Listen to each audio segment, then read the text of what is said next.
Kaya samahan niya naman ako dahil mag-voice over tayo ng ganap namin nung nakaraan pa to. Oo. So, tagal na katamaran talaga nitong babae na to. Umaga nga dyan, ate, nilutuan ko ng baon yung anak ko. Tapos ate, naisipan namin magkapatid na kumain kami ng favorite namin Pande Manila na sobrang aga nga yan, ate. Kaya naman kung makikita mo, halos sarado pa talaga yung mall. Nga kami naligo yan, ate. Nagdala lang kami ng bag para lagay ng payong sa mga wallet at cellphone, ate. Tapos, ayan, nakita mo naman, nagbubukas pa lang sila, diba? Hindi na nga kami na Pande Manila ng mga oras na yan, ate. Kaya naman, magtingin-tingin tayo ng mga nakabukas na, diba? Pande Manila lang yung usapan, ate. Bakit ka naman nagpupunta at namimili ng mga damit dyan? Alam mo, ate, minsan mali-mali talaga yung mga desisyon natin sa buhay, Akalain mo nga naman, Pande Manila lang, diba? Sumugod pa kayo sa Chinatown. Dahil nga, ate, ito na naman tayo sa Maynila. Di pumunta na tayo ng 999. Pupuntahan lang namin yung store ng Victory Clothing, ate, kasi doon kami namimili ng mga t-shirt namin. Doon nga kami sa Victory Clothing namimili, ate, kasi parang unique yung atake nila. Ate, putulin mo yung mga daliri ko pag hindi. So, maglit lang talaga kami dyan, ate, pero nakita mo naman, diba? Saradong-sarado pa yung 999. Maulan nga ng mga araw na yan, ate, kaya naman,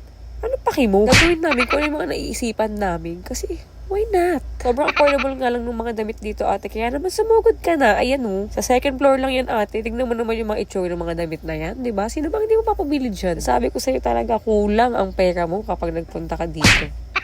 Lang. Pero hindi ako bumili ng mga damit dyan, ate. Kasi naman, kakabili ko lang ng nakaraan. Kaya naman yung sister ko na lang yung namili ng mga kailangan niyang damit ngayon. After nga niyang mamili dyan, ate, agad-agad na kaming umuwi. Tapos kainin yung mga donut na yan. Wala nga dyan si ate Cindy kasi pumaksyon ng school. Ate, kung di ko ba natitikman yung mga Pande Manila na donut na yan, bakit? Kung ako sa'yo, ate, tikman mo na rin yan. Dahil nga, ate, wala akong magawa ngayon, edi mag-edit tayo ng mga nakatambak na videos dito, diba? Sisipagan ko na nga mag-edit at mag-upload ng videos ngayon sa page ko. Kaya naman, sana panoorin mo, ate. Tapos, ate, pa-like, follow, and share na din ng mga vlogs ko. And yun lang for today's vlog. See you in my next one. Bye!